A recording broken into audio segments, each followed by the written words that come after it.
जय हिंद फ्रेंड, हिंदी और प्राइड में आप सभी का स्वागत है। फ्रेंड्स, यहाँ पे यूजीसी नेट पेपर फर्स्ट के तहत जो यूनिट 9 है इन्वायरमेंट से संबंधित यूनिट, उसे हम कर रहे हैं। और देखिए यहाँ पे जो क्वेश्चन है, प्रदूषित शहरी क्षेत्र में फोटोकेमिकल धूम्र कोहरे में निम्नलिखित में से किसकी हाई कंसंट्रेशन पीपीपी होता है? ओजोन का, पैन का, हाइड्रोकार्बन्स बिना मीथेन का, या कार्बन मोनोऑक्साइड? तो यहाँ पे देखिए ये होता है कार्बन मोनोऑक्साइड। प्रदूषित जो शहरी क्षेत्र है वहाँ पे जो स्मॉग बनता है, धुआं, धूम्र कोहरा, उसमें जो है कार्बन मोनोऑक्साइड का हाई कंसंट्रेशन होता है। वर्तमान में कार्बन डाइऑक्साइड उत्सर्जन के प्रति व्यक्ति उत्सर्जन में योगदान देने वाले देशों के अवरोही क्रम की सही श्रृंखला की पहचान करनी है। ध्यान रखिए, ये अवरोही, बढ़ते नहीं कह रहा है, घटते। तो भारत, चीन, संयुक्त राष्ट्र अमेरिका, जापान, इनको क्रमशः हम देखें तो इसमें जो है option A is the right. यहाँ पे आपको उत्तर अवरोही में देना है ना। तो पहले अमेरिका सबसे ज़्यादा उत्सर्जन करता है, जापान इसके बाद, फिर चीन, फिर भारत। तो देखिए वर्तमान में जो कार्बन डाइऑक्साइड उसकी उत्सर्जन के प्रति व्यक्ति उत्सर्जन में योगदान देने वाले देशों का अगर सही जो है अवरोही क्रम देखें तो संयुक्त राष्ट्र अमेरिका, जापान 9.5, चीन 7.5, भारत 1.7। ओजोन परत की क्षरण का कारण क्या है? ओजोन परत जो डिप्लेट होता है उसका कारण क्या है? Volatile chlorinated hydrocarbon, thermal power प्लांटों से उत्सर्जन, शहरी अपशिष्ट कंबस्टन ऑफ अर्बन वेस्ट, या नाइट्रोजन समाविष्ट उर्वरक का अत्यधिक प्रयोग? तो नीचे दिए गए विकल्पों में सही उत्तर का चयन करना है। तो ओजोन परत क्षरण के लिए जो उत्तरदायी कारक हैं, तो उत्तरदायी कारकों में है जैसे वाष्पशील क्लोरीनेटेड हाइड्रोकार्बन CFC, HCFC और नाइट्रोजन समाविष्ट उर्वरकों का अत्यधिक प्रयोग ओजोन परत के क्षरण का कारण है। प्राकृतिक स्रोतों से निम्नलिखित में से किस प्राथमिक प्रदूषक का वैश्विक उत्सर्जन भारत की दृष्टि से सर्वाधिक होता है? Nitric oxide, carbon monoxide, methane, carbon dioxide? तो ये कौन सा होगा? ये होगा कार्बन डाइऑक्साइड। प्राकृतिक स्रोतों से कार्बन डाइऑक्साइड का वैश्विक उत्सर्जन सर्वाधिक होता है। सूची 1 को 2 से सुमेलित करना है। एमिटेड पॉल्यूटेंट्स उत्सर्जित प्रदूषक carbon dioxide, carbon monoxide, nitrogen oxide, benzene और हाइड्रोकार्बन। तो यहाँ पे देखिए कार्बन डाइऑक्साइड उत्सर्जित प्रदूषकों में देखें तो कार्बन डाइऑक्साइड एक ग्रीन हाउस गैस के रूप में वैश्विक तापमान को बढ़ाना, कार्बन मोनोऑक्साइड विषैला तथा श्वसन संबंधी रोगों का कारण, नाइट्रोजन ऑक्साइड अम्ल वर्षा का निर्माण, बेंजीन और हाइड्रोकार्बन्स विषैले तथा कैंसर कारक। देशों के वैश्विक कार्बन डाइऑक्साइड उत्सर्जन में उनके योगदान के अवरोही क्रम की पहचान करनी है। ध्यान रखिए यहाँ भी हमें अवरोही में ही आना है, अवरोही, घटते हुए में। तो USA है ही, चीन है, रूस है, भारत है, जापान है। तो इसमें देखिए उत्सर्जन के रेट में भारत जो है वो कमी है। तो वैश्विक कार्बन डाइऑक्साइड उत्सर्जन में देशों का उनके योगदान के अवरोही क्रम में देखें तो देखिए वर्ष 2019 के बारे में बता रहा है कि चीन का, फिर USA, फिर भारत, फिर रूस, फिर जापान। कार्बन डाइऑक्साइड उत्सर्जन का हिस्सा ये बताया गया, लेकिन वर्ष 2019 का है वो।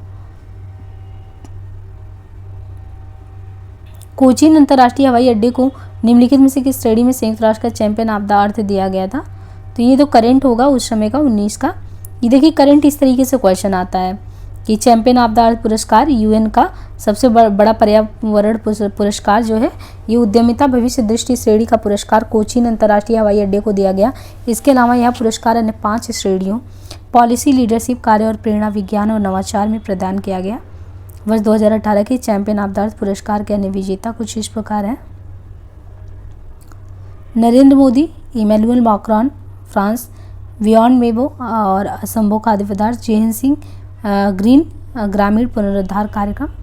हमारे पर्यावरण के संरक्षण, विश्वव्यापी जागरूकता और कार्रवाई को प्रोत्साहित करने हेतु यूनेप ने निम्नलिखित में से किस विषय के प्रति विश्व पर्यावरण दिवस 19 के अवसर पर जोर दिया है? तो वायु प्रदूषण की रोकथाम पे। प्रत्येक वर्ष 5 जून को मनाए जाने वाले विश्व पर्यावरण दिवस की शुरुआत वर्ष 1972 में मानव पर्यावरण पर आयोजित संयुक्त राष्ट्र सम्मेलन के दौरान हुई थी। इसके आयोजन का उद्देश्य पर्यावरण की सुरक्षा के लिए वैश्विक स्तर पर जागरूकता फैलाना है। इसका आयोजन प्रत्येक वर्ष संयुक्त राष्ट्र पर्यावरण कार्यक्रम यूनिट द्वारा किया जाता है। पिछले वर्ष यानी 2018 में विश्व पर्यावरण दिवस समारोह की मेजबानी भारत ने ही की और इसका विषय प्लास्टिक प्रदूषण था। इस वर्ष अर्थात 2019 में इसकी मेजबानी चीन कर रहा है। तो ये भी करंट ही है। प्राकृतिक गैस बहुत आकर्षक पर्यावरण सुलभ ईंधन है। इसके दहन के बाद किसी अन्य जीवाश्म ईंधन की अपेक्षा कम प्रदूषक तत्व और प्रति यूनिट ऊर्जा में कम कार्बन डाइऑक्साइड उत्पन्न होता है। प्राकृतिक गैस बहुत आकर्षक पर्यावरण सुलभ ईंधन है। इसके दहन के बाद किसी अन्य जीवाश्म ईंधन की अपेक्षा कम प्रदूषक तत्व और प्रति यूनिट ऊर्जा में कम कार्बन डाइऑक्साइड उत्पन्न होता है। दोनों में से इसमें सही उत्तर देना है। तो प्राकृतिक गैस पर्यावरण अनुकूल जैव ईंधन है, ठीक है। या अन्य जैव ईंधन के सापेक्ष जो नेचुरल गैस हो न्यूनतम प्रदूषण उत्पन्न करता है। यह दहन के बाद अन्य जीवाश्मी ईंधनों की अपेक्षा न्यून प्रदूषक तत्व और प्रति यूनिट ऊर्जा में कम कार्बन डाइऑक्साइड उत्पन्न करता है। अतः कथन ए और आर दोनों ही सही है। भारत में हाल ही में प्रारंभ किए गए वायु गुणवत्ता सूचकांक में निम्नलिखित में से कौन सा प्रदूषक सम्मिलित नहीं किया गया है? ओजोन, क्लोरोफ्लोरोकार्बन, कार्बन मोनोऑक्साइड, सूक्ष्म विविक्त ओजोन। तो इसमें है क्लोरोफ्लोरोकार्बन।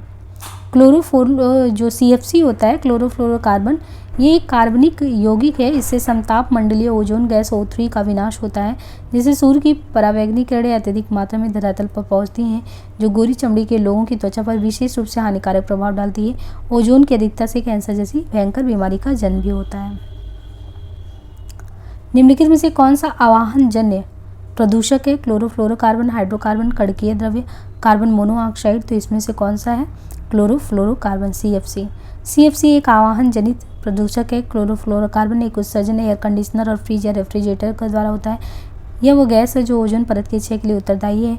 वाहन जनित प्रदूषक वे होते हैं जो वाहन के धुएं से ईंधन दहन या ईंधन के अपूर्ण दहन के कारण निकलते हैं।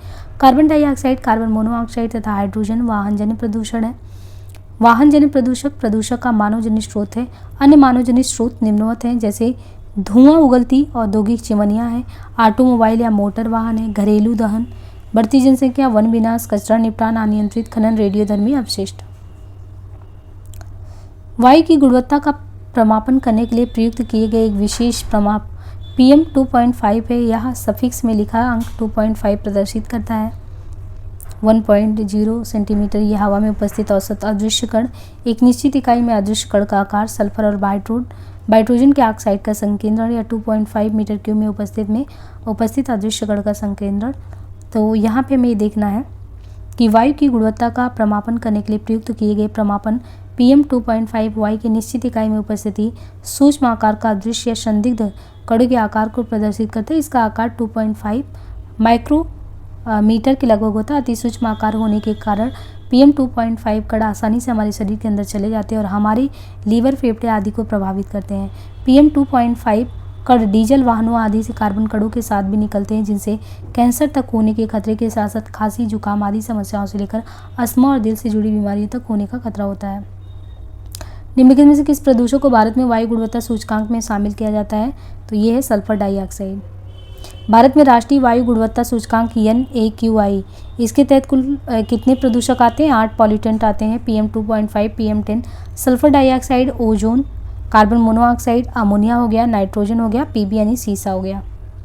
निम्नलिखित में से किसको गौड़ वायु प्रदूषक माना जाता है? तो गौड़ ओजोन को। जब मानवीय अथवा प्राकृतिक कारणों से गैसों की निश्चित मात्रा के अनुपात में अवांछनीय परिवर्तन होता है या वायु में कुछ अतिरिक्त और विषाक्त गैस या कणकीय पदार्थ मिल जाते हैं तो उसे वायु प्रदूषण कहते हैं। Carbon dioxide, carbon monoxide, sulphur oxide, nitric oxide ये सब प्रमुख वायु प्रदूषक हैं, अर्थात ये प्रदूषक स्रोत से सीधे वायु में मिलते हैं, जबकि ओजोन और पैन इत्यादि गैसें गौड़ वायु प्रदूषक मानी जाती हैं। 175 नंबर का क्वेश्चन है कि आग में जलन के लिए उत्तरदायी प्रकाश रसायन फोटोकेमिकल युक्त धूम्र कोरे का घटक इसमें से कौन सा है? तो HCHO एवं पैन। आंखों में जलन के लिए उत्तरदायी प्रकाश रसायन फोटोकेमिकल युक्त धूम्र कोरे का घटक HCHO तथा पैन है, जो आंखों की जलन के लिए उत्तरदायी होता है। इसका उत्सर्जन मुख्यतः परिवहन क्षेत्र से होता है। भारत के महानगरों में वायु प्रदूषण का मुख्य स्रोत क्या है? तो ये है परिवहन खंड। महानगरों में वायु प्रदूषण का प्रमुख स्रोत परिवहन खंड है। ऊंचाई पर उड़ने वाले वायुयान ईंधन के दहन से निश्चित नाइट्रोजन के ऑक्साइड तथा नाइट्रोजन के अन्य यौगिक जैसे nitrous oxide N2O, nitric oxide NO, nitrogen oxide NO2। तो ये देखिए यहाँ पे 3-4 है, nitrous oxide N2O, nitric oxide NO, nitrogen oxide NO2 तथा नाइट्रोजन ट्राई ऑक्साइड आदि से महानगरों में वायु प्रदूषण होता है। निम्नलिखित में से कौन सी प्रदूषित करने वाली वस्तु परिवहन क्षेत्र से नहीं उत्सर्जित की जाती है? तो ये कौन सी है? क्लोरोफ्लोरोकार्बन। प्रदूषणकारी गैस क्लोरोफ्लोरोकार्बन का उत्सर्जन परिवहन क्षेत्र से नहीं होता। इस गैस का प्रयोग रेफ्रिजरेटर, AC, सोफा, फोम एवं प्ररोधक और विलायक के तौर पर व्यापक रूप में होता है और इन्हीं संयंत्रों के द्वारा इसका उत्सर्जन भी किया जाता है। शहरी क्षेत्रों में प्रदूषणकारी गैस कार्बन मोनोऑक्साइड CO का प्रमुख स्रोत क्या है? तो ये है परिवहन क्षेत्र। शहरी क्षेत्रों में प्रदूषणकारी गैसें कार्बन मोनोऑक्साइड का प्रमुख स्रोत परिवहन क्षेत्र है। 3P के नाम से व्याख्यायित देखें तो 3P में कौन से हैं? Population, pollution, poverty. इसमें जनसंख्या वर्तमान युग की सबसे भीकर समस्या है जो मानवीय अस्तित्व को भी खतरे में डाल सकती है। 75% कार्बन मोनोऑक्साइड परिवहन के साधनों से विशेषकर पेट्रोल इंजन से निकलती है, इसलिए दम घोटू गैस के नाम से भी इसे जाना जाता है क्योंकि इससे श्वास संबंधी बीमारी भी होता है। ऊपरी वायुमंडल में निम्नलिखित में से कौन सी गैस उस श्रृंखलित प्रक्रिया को आरंभ करती है जिससे ओजोन टूटता है? तो ये है क्लोरीन। जब वायुमंडल में CFC, क्लोरीन, ब्रोमीन, हैलोजन तथा कार्बन टेट्राक्लोराइड आदि गैसों तथा यौगिकों की मात्रा बढ़ जाती है तो ओजोन परत का अवक्षय होने लगता है। ऊपरी वायुमंडल में क्लोरीन गैस ही ओजोन के टूटने की श्रृंखलित प्रक्रिया शुरू होती है। क्लोरीन का एक परमाणु ओजोन के लगभग 1 लाख अणुओं को विखंडित कर देता है। वायुमंडल प्रदूषण नहीं होता है किससे? तो O2 से। उपरोक्त विकल्पों में ऑक्सीजन से वायुमंडल प्रदूषण नहीं होता। ऑक्सीजन का आणविक सूत्र है, इसे प्राणवायु भी कहते हैं। ये सभी जीवों और मनुष्यों के लिए आवश्यक भी है।